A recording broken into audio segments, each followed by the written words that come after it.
This meme is specifically used with the brat dance, Hmm. which is an association of being a brat, being out of Hmm. touch with reality. Both of Hmm. them are just trying to sabotage each other when they're not really Hmm. focusing on the issues. See, well, obviously with the qualification that I'm not a U.S. citizen, but Yeah, yeah, if yeah. I were, I would definitely support Harris because she is much more pro-labor. This is just the media, in my opinion. Greetings, fellow Cambrian explorers. This is your friendly host, Yawer, and along with my co-hosts, Mahush and Nabil. So, Mahush, I think you kind of wanted to kick off with a funny anecdote about Kamala Harris. She has a funny story about her mother, right? Yeah, no, I was gonna go with did you guys leaning towards the lime or the coconut? Right. Kamala Harris, who knew, right? But she's actually got a kind of like a funny sense of humor, and she tells the story about how her mom, asked her that, "Do you think you just fell out of a coconut tree?" That because she wanted to kind of give her the idea that she's part of a bigger picture, right? She's not just doing things by herself. So, but yeah, Kamala Harris recently exploded on the scene. No pun intended.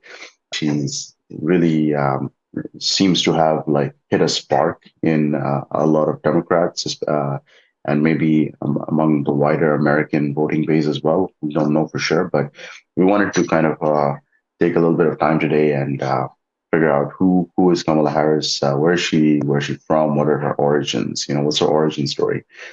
So Nabil, what uh, what can you tell us about Kamala Harris, especially as with respect to her immigrant story?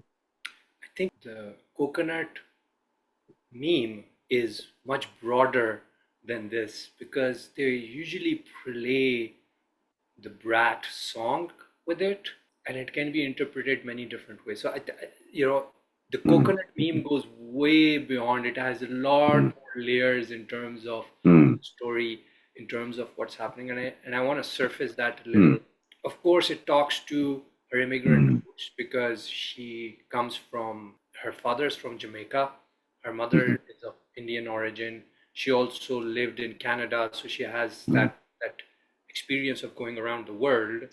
But when immigrant people call somebody a coconut, they really mean that they're not immigrants anymore. They have become too white. mm, Um, and then the other thing is this meme is specifically used with the brat dance, mm, which is an association of being a brat, being out of mm, touch with reality. Um, and I feel part of it is people pointing towards mm, her history of making gaffe statements which mm, are completely out of context, mm, uh, as well as her failures on some of the key policies during Biden's administration. mm. Actually, I have to kind of disagree with you about that. I don't think that that's what the brat is about. And let me explain what I mean. There's an interesting story behind this. So there's this British pop singer called Charlie XCX, right? Yes. And she released an album. There's this hit single called Brat, and it's the song of the summer apparently. And Brat is about a woman who doesn't take life too seriously, like right, like she messes up, but she kind of like just keeps going and stuff like that. She gets through it by just partying hard, work hard, play hard, kind of thing, right? And now here's the interesting thing about Charlie XCX. Charlie XCX is actually half Indian, just like Kamala Harris. Her mom is Gujarati and her dad is Scottish. So she's kind of like mixed, like Kamala Harris is as well. And Charlie XCX kind of like implicitly threw her kind of like support behind Harris by saying that Harris is Brad. I mean, it's kind of like a jokey thing. It's a meme, right? But it's a funny thing. I don't think it means somebody who like acts out or makes gaffes or something stuff like that. It could. I mean, I'm not pretending to know this Gen Z stuff very carefully or closely, but that wasn't kind of the exact impression that I got. I guess there's probably room for interpretation. Yeah, I mean, I think Kamala Harris was kind of in Biden's shadow for most of the Mm, presidency. And now she's mm, kind of, like a coconut coming and hitting hard on issues to try mm, to come out of that shadow. But I don't know if she's coming across as very credible because she's not come into her own voice right, as an right. immigrant candidate. Like she could have taken a very different viewpoint rather than just attacking Mm, Trump and what's not good about him. It's different. One of the interpretations I wanted to take, I don't know if you both have seen the TV show. It's on Netflix called The Mole. mm, In that show, you win a bunch of money by doing these missions. Mhm. mm, And you have to figure out who the mole is, who's kind of uh-huh, sabotaging. And in this season, because people were trying to throw everybody off by thinking they're the moles, so everyone else would lose and get mm, voted out. Everybody was just sabotaging each other. You ended up just wondering the moles didn't really have to do anything because they were mm, just sort of everybody was just sabotaging each other. And so I kind of feel like that's how this election is kind of leaning towards that. Both of mhm, them are just trying to sabotage each other when they're not really mhm, focusing on the issues. As a voter, if I was in the States, it's not that I'm voting for somebody who's better and more competent and on the mhm, issues and who's actually going to make a difference in my country. mhm, I'm more deciding based on why the other candidate is not good because they're just attacking mhm. each other, trying to throw it off. I don't know if I'm off base, but I'd love your opinion. So I think there's two things to be done. One is, as our audience, we're gonna link the meme in the description. We might even play it in the video right now. And you guys now have to tell us what you think, whether this is a positive or a negative meme. Is this supporting Kamala Harris? Is it against Kamala Harris? And what is your analysis of this meme and how do you see it? And if there's any sabotage going. And if there's And any and sabotage, also if it's all just kind of like a bit of a fun joke and not really meant to be taken too seriously. It's that's just exactly it. Like, yeah, tell us in the yeah, comments. We're gonna yeah, throw the meme out. You guys tell us what you guys think. yeah, yeah. Mavish, I think that's a fantastic point that you bring. Mhm, It and I think the question I really have is what are the issues that Kamala should be highlighting out if she wants to turn around her campaign or Biden's campaign, which was going so mhm, disastrously, if she wants to mhm. turn the polling around and get to the point where she is in a position to actually win, what does she need to do? What are the focus areas that she needs to cover? Well, I mean, I think as a second-born immigrant into the Mhm, States, Kamala Harris should be that immigrant candidate and focus on the issues that immigrants care about right now. Is it affordable to live in mhm, the States? Can they get employment? Can they rely on getting health care, right? So I know she's focused on abortion rights and gun control and all those things, but she needs to have a bit of a focus on those immigrant angles as well and then also talk about the experiences she has on her other side living in the States. But I don't think she's doing that. I think because of her issues that she's just taking on from what Biden is doing, she's not molding herself into her own person as her own candidate with her own ideals. So I don't know if as an immigrant or even as an American, I would know what she stands for. And so that is my issue. Although I mhm, must say, if you ask me, would I vote for Kamala Harris versus Donald Trump? mhm, I would vote for Kamala Harris because mhm, at least she's coherent and she's able to handle Trump in mhm, a debate sort of format versus mhm, Biden. So if I was to, if you look at our previous podcast, I mentioned, who's the lesser beast, and in that mhm, specific situation, it was, unfortunately, I wouldn't know. mhm, But in this specific case, if you were to say who's the lesser beast, who's better for America and then Canada as a result, it would mhm. be Kamala Harris. In my that's my vote if I was an American immigrant. What are your thoughts? First, the question on what are Yeah. the issues that she should be looking at, and then tell Mhm. me a bit about, as Mavish mentioned, which side are you leaning? Yeah. So you're right, Pawish.